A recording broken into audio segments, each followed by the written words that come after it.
What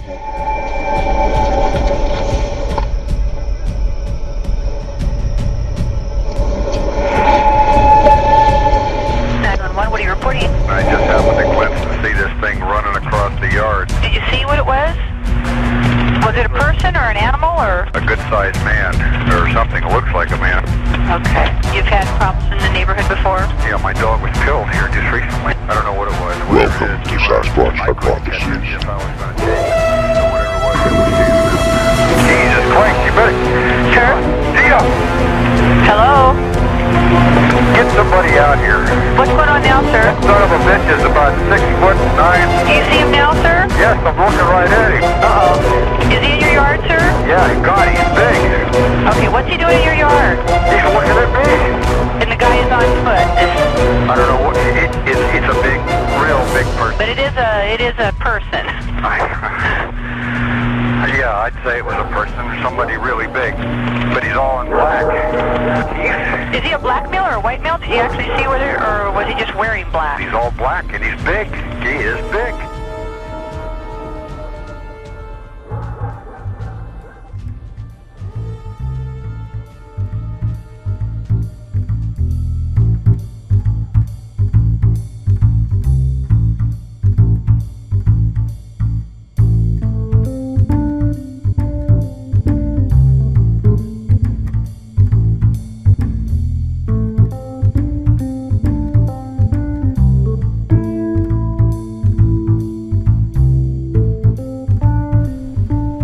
Evening, folks. Welcome to Sasquatch Hypotheses. This is episode 3. I've missed the last couple of weeks due to family issues and just life in general. I've received some messages from some of y'all letting me know that you've been listening to the show and you're enjoying the show, and I'm glad to hear that. Love to have the feedback. Anyway, the topic of tonight's show, well, first of all, I've listened to several shows, but Sasquatch Chronicles. I was listening to a couple episodes. Wes had some really good encounters on the last couple of shows. However, there were a few points in the show that I had to take issue with. Let me play the first snippet. When he was looking at you, did you see any of the whites to the eyes, or was it all black? It was all black. There wasn't any whites. I mean, it was with this facial expression and the black eyes, it was like you were looking into the face of death, and that's kind of what I got from it. Was this is the end. This is the last thing I'm going to see right here, and I mean, just the eyes are black, just black as coal. There was no whites to the eyes. Yeah, and it's interesting, too, that your description of people that I've talked to that have been in similar situations like yours, where they're really up close and personal, and they usually do end up shooting it. One of the things they talk about is the mouth. They'll say it had kind of a black mouth, black tongue, and real dark eyes. I mean, the eyes, people who've had really close-up encounters, I don't know that I've ever heard anyone say that they could see the whites of the eyes. I think most people just say they were just black. It was just completely black eyes. And that was from episode 110. Very interesting story. So if you get a chance, you should listen to that encounter. However, my issue is with Wes there at the end, talking about how he's never known anyone to have an up-close encounter and see any whites around the eyes. I could see a little bit of a white under the eyes. I don't know if it's because it had a lot of white around the eyes or because it was sort of looking up into the window. And the other thing I wanted to say before I forget is the thing about the eyes, not the red eyes, but I've explained to people that there are whites to their eyes because, I told you that's what drew me to the window. But their eyes don't look, they have whites to their eyes, but it's more like if you've seen a Labrador. you know? Yeah. And I kind of exaggerated the whites in that picture a little bit. I wanted to hone the fact that they do have whites to their eye. But it's more like a lab, you know, how they have whites to their eyes, but you can only barely see it around the edges, you know, unless they, or if they're looking to the side, you can see it. That's how this thing was. It wasn't like a person where we have these little tiny colored areas. They're larger, but they do have whites to their eyes. Yeah, because I've heard Kathy Strain or somebody, she was talking about seeing one in some place in Montana, and she said they don't have sclera. I'm like, yeah, they do. Yeah, you know, so she's saying that they don't. Well, and then I thought about it. I said, well, if they look directly at you and they're at a distance, you might not see it. Because, you know, like a lab, I think it kind of, it's a little dark at the edges of the colored part of their eye, but there is white, you know, and if you're up close, you would probably see it. The first two that I saw, I could see the white, but you're right, it wasn't a great deal, you know, but you could see it around the edges. So as you can see, Wes is evidently not remembering that not only did two people who he's interviewed notice whites around their eyes, but Will Jevning, also the man who was interviewing people with him on his show for 2 years, also said that there's whites around their eyes. So I don't understand why Wes is saying he's never heard this before. Now, the next little snippet. Or anything like that. It was really strange, though. It was almost like I don't want to really say that it's a hair or whatever was absorbing the light, but I'm hitting this thing with a 3 million candle power spotlight, and it's not no more than 75 or 80 yards away at first. You know, you can see around this thing, but it's just like he was just, whatever this thing was, all you could see was eyes and a dark silhouette. Even whenever it came closer, I mean, you could see tree limbs and stuff in front of this thing, but this thing, you could see nothing but eyes and a silhouette. Yeah, we've had people in the past describe that. It has to do with, I think what we theorized was it has to do with the pigment of the skin. When the light hits it, it's all with the pigment of the skin to give it that appearance like this light soaking it up. Yeah, no, that's exactly what it was. It was really odd.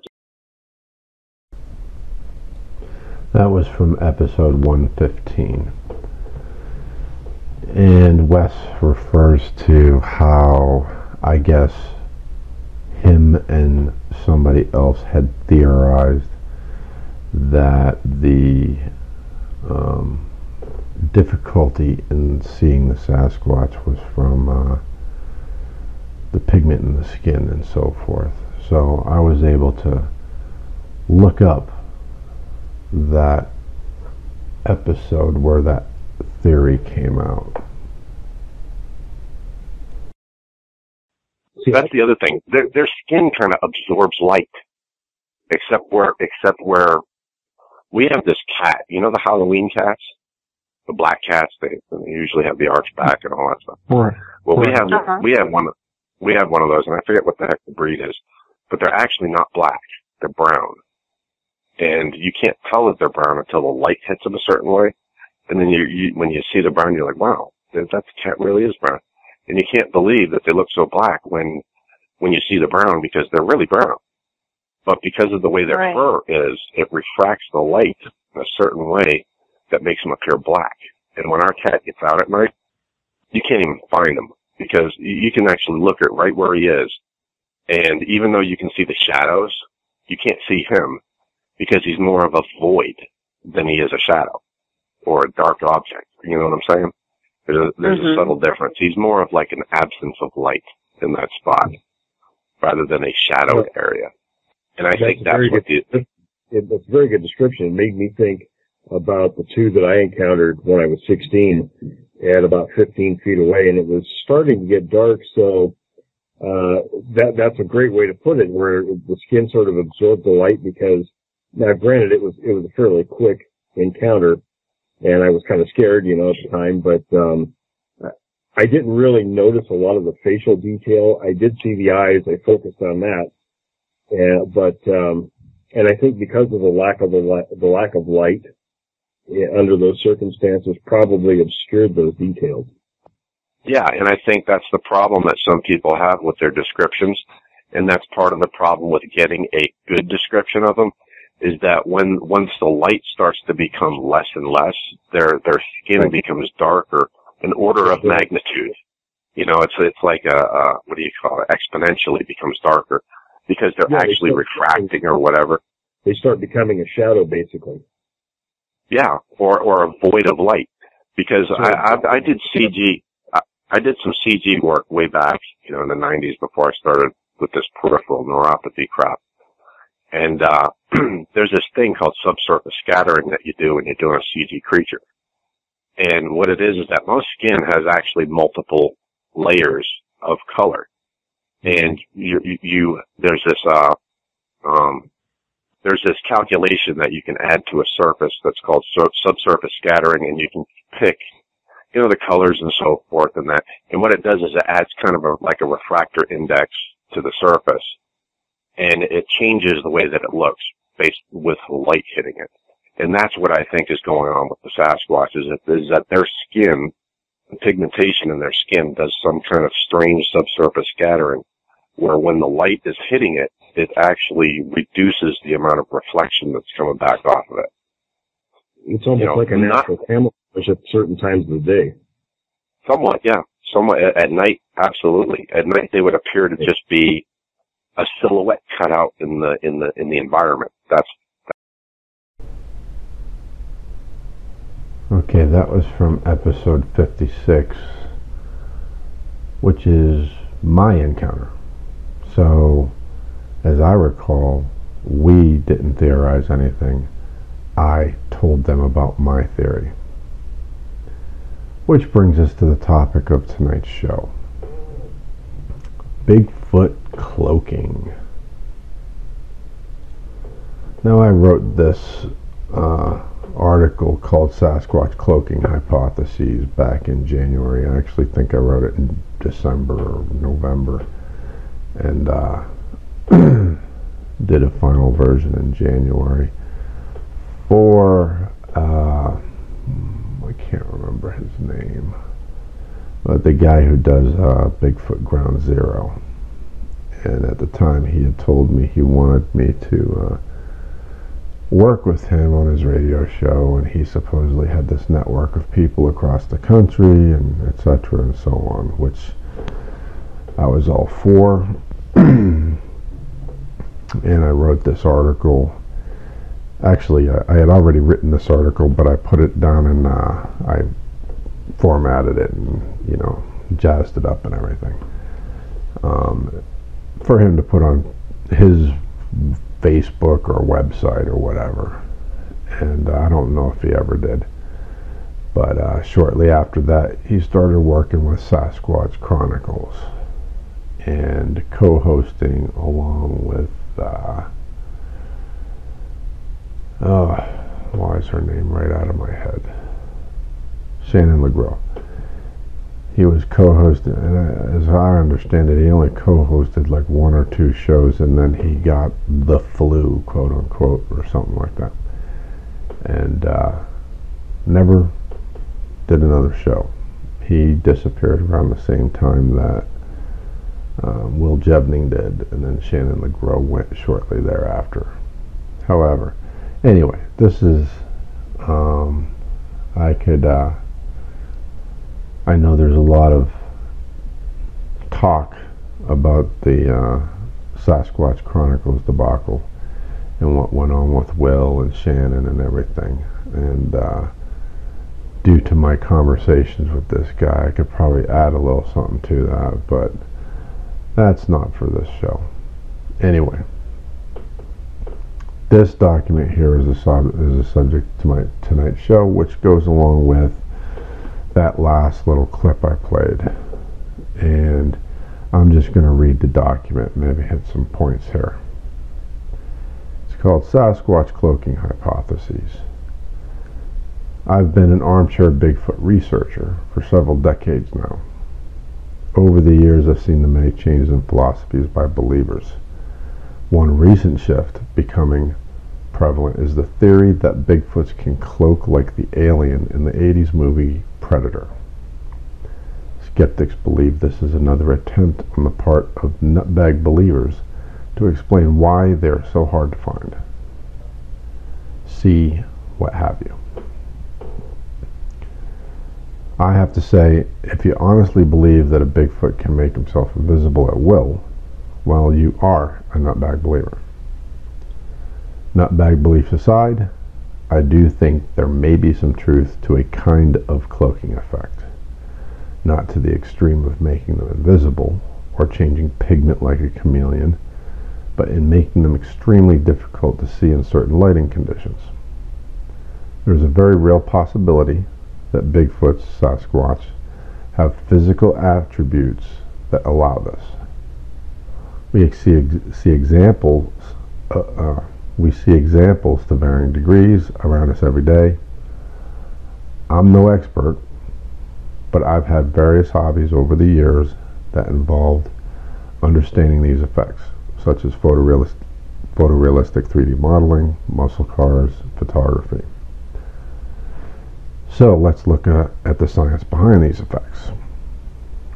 In photorealistic CG modeling, you have to add something called subsurface scattering to most organic subjects and some inorganic in order to pull off the perception of realism. This is going back to that audio clip of my interview with them in episode 56 there. This is what I was talking about. And one great example of an inorganic, an object which you have to use subsurface scattering in order for it to look realistic is a candle. You can add, and at least for now, there might in the future come some other thing which is subsurface scattering plus something, whatever, that does it even better. But right now the best way to do it is subsurface scattering, and it's what gives it that waxy look. And if you look at some of the faces that I have on my profile, like the one that has several faces all lined up, you might notice that one or two of them kind of has a little bit of a waxy look to it, especially around the nose. That's because of the subsurface scattering. I don't exactly have it all dialed in yet. That was just this is just the faces I have rendered right now are mostly just a rough first draft almost. They really need some texturing work done to the face, a little tweaking of the subsurface scattering, etc. But it's a good example for this. If you look around the nose, like around the nostril and stuff, you'll notice that it has a kind of a waxy look to it. That's because of the subsurface scattering being slightly out of kilter for that application.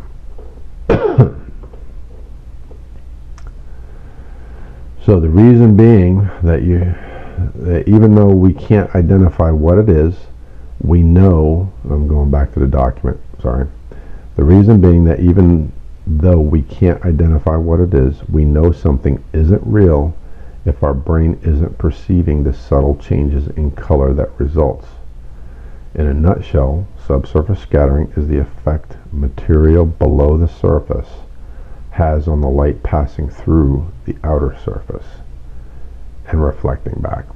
It's what causes our skin to appear different colors based on the angle viewed and angle light hits it from. It adds contrast and texture to the light in addition to the color and texture of the surface itself. A great example of subsurface scattering when it comes to skin is if you have somebody stand behind somebody else, or look in a mirror and have a bright light behind you, and look at your ears, and your ears will look like they're glowing reddish pink. That's an example of subsurface scattering. Or if you look, if you examine really closely your arms, your thighs, things like that, And you'll notice that the skin isn't exactly the same color where the light's hitting it directly and where the light's not, and it's more than just shadow. It has to do with the skin itself. When you're looking at the skin from kind of an oblique angle, you're actually seeing the light that's coming through the bottom of the skin as well as what's hitting the skin directly, because skin isn't completely opaque, as you can tell when there's a light behind your ears. Okay, let's find my spot here again. It has contrast. In addition to subsurface scattering, there is something called index of refraction. This is a number assigned to all materials that allow light to pass through. Water, oil, and air all have a different index of refraction, or IOR, based on the amount they refract light. It is the effect that causes fish to look like they're in one place when they are in fact in another place in the water, or why a stick seems to bend when you put it in the water. You're seeing the refractive effect of the material on the light. So depending on the surface color and texture, the subsurface scattering, the opacity, and refractive influences on light, and even the viewing angle, a surface can appear very different when any one of these properties is altered. Even the amount and quality of the light source can drastically alter the perception of the object. There's also a Freneau effect, which is a bit more difficult to explain. Take, for instance, a muscle car with a $5,000, $10,000 paint job, custom paint job. I once saw a car with a paint job called Mother of Pearl Black. When you looked directly at the car up close, it appeared that the paint was several feet thick and translucent, as if you could stick your hand into the surface of the car. But the paint was only a fraction of an inch thick, of course. I had a neighbor once with a Corvette that looked maroon straight on when you looked at it straight on, and black as the metal curved away from your viewing angle. That would be a Freneau effect. So perhaps Bigfoot hair and skin affects direct and indirect light differently, different color spectrums differently, different light intensities differently. Perhaps the oil in their skin and hair has a high refractive effect, causing the surrounding colors to affect their appearance to a larger degree than another animal. So for instance, if they're standing at the edge of a meadow, but they're in the trees, and they have sunlit green leaves around them, could be that their fur, hair, whatever, takes on a little bit of a green hue to it, especially around the edges. And that green hue is manipulated by the refractive and scattering effect in their fur or their hair, causing it to have varying degrees of green actually on their body. That would make it appear as if they were blending into the background. But if you were to, so if you were scanning along the tree line, you could potentially not even notice them there, because it would be like when I was in the military, we wore camouflage BDUs. If you're standing in the tree line, it would be very difficult. You would blend right in. However, if somebody was very slowly, very meticulously looking, they'd see you. And then once they saw you, they would very easily, very plainly see you standing there. However, if they were just scanning the tree line, they would not notice you there. Unless you were actually hidden behind leaves and all of that. However, you wouldn't have to hide behind the leaves because of the patterning and everything else of the uniform. I'm suggesting that a Bigfoot's fur, if it has various Freneau and scattering effects and that kind of thing, would actually have a natural ability to have somewhat of a camouflage effect in its fur. If it's standing close enough to other colors, it would start to blend in. But it's not going to blend in like Predator from the 80s. It's not going to be like a chameleon. It would just be much harder, much more difficult to see. We have a Halloween cat that is black as coal normally. At least he looks that way. But on a bright summer day when he's outside, he's brown. Evidently, his true color is brown. That's actually his breed. I forget what the name of the breed is, and I've mentioned this in that interview as well. But their fur is literally actually brown. And I don't mean really, really dark brown. I mean like the color of a wallet, say, a brown wallet, not a wallet that if you had it sitting on a table, say on the other side of the room, it would look black. That's that dark brown. I'm talking no matter where it was in the room, if you looked at it, it would look brown. That's literally what color this cat is. However, because of various refraction, absorption, Freneau properties, he looks black in lower intensity light. And I mean lower intensity than direct sunlight. And the sunlight has to hit him from a certain angle. If you're standing at a certain angle looking at this cat, he will look completely brown. But any other angle, he'll look black. It's the strangest thing that you've ever seen, but I'm telling you the truth. This effect seems magnified exponentially as the light intensity decreases. At night, we use 1,000 lumen flashlight to find him if he gets outside, and he likes to sneak out. He likes to stand by the door when my wife opens it and sneak out, and she doesn't notice. Happens quite frequently. Even when we shine the light directly at him, it's really tough to see him. Unless he looks at the light to where his eye shine comes back at us, we could pass right over him. And this is real tough to describe. If you've not worked with like photography or anything that has to do with light and shadow, you won't understand. You'll think, and this was in my my interview there on Sasquatch Chronicles too, I mentioned this, that it's not just a shadow, it's more of an absence of light. There's a difference. Because you can actually still see things or even perceive them when they're in shadow. When there's an absence of light, it's literally like a void. And it's real tough to explain the difference there. I hope that you understand what I'm saying. But when that flashlight passes over my cat when he's outside, he can be like tucked in at the bottom of the bushes, and you'll run the light over him, and you can see the shadows of the without shining the light. I should back up.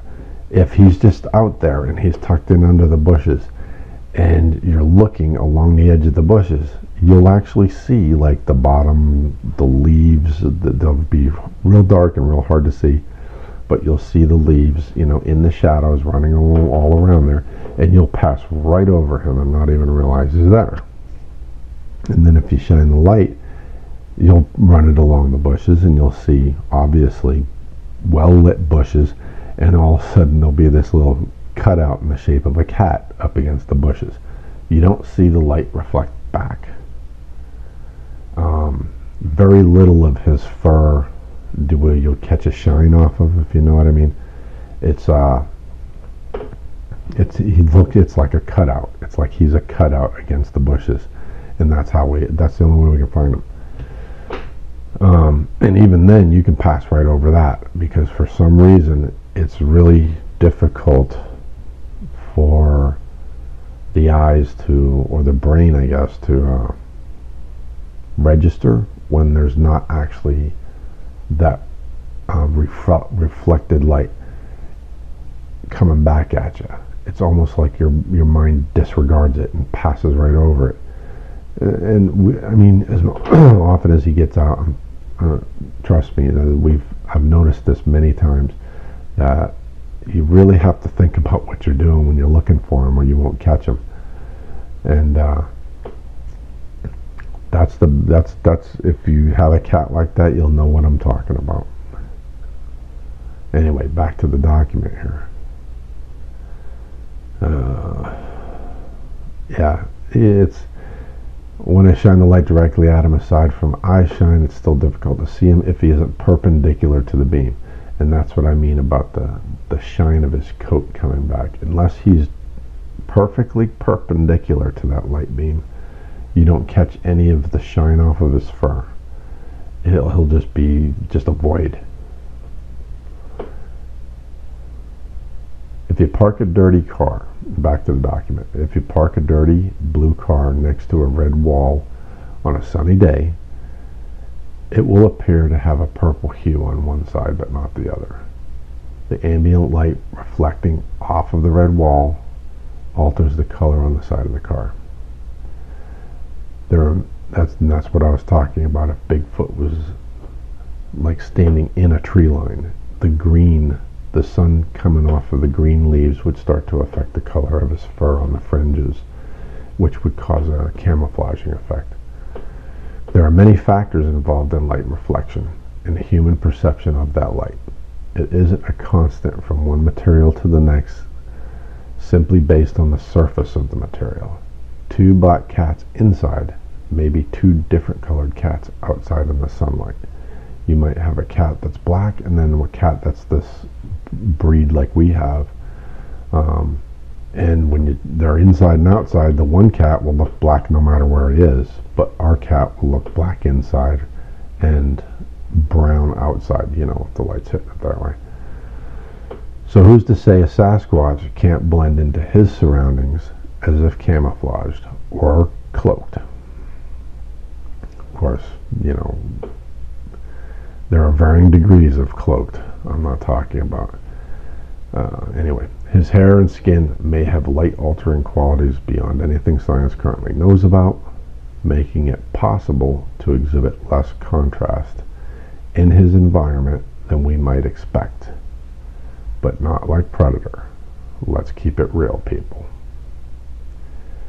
Anyway, so that's pretty much it for this show. I'm cutting it back to a 30-minute format because I'm not going to pay Blog Talk $40 a month to get more time, and until I get people calling in to tell their stories and to discuss things, there's really not much sense in you sitting there listening to me jaw jack for an hour. So that's the way it's going to be going forward. I'm going to try and get some people coming on to talk about their encounters and maybe some of their things that they've noticed during their encounters. But until that happens, I'm not going to really have any scheduled shows. I'll try to put one out once a week, once every 2 weeks at the most, and they'll be pre-recorded, nothing live.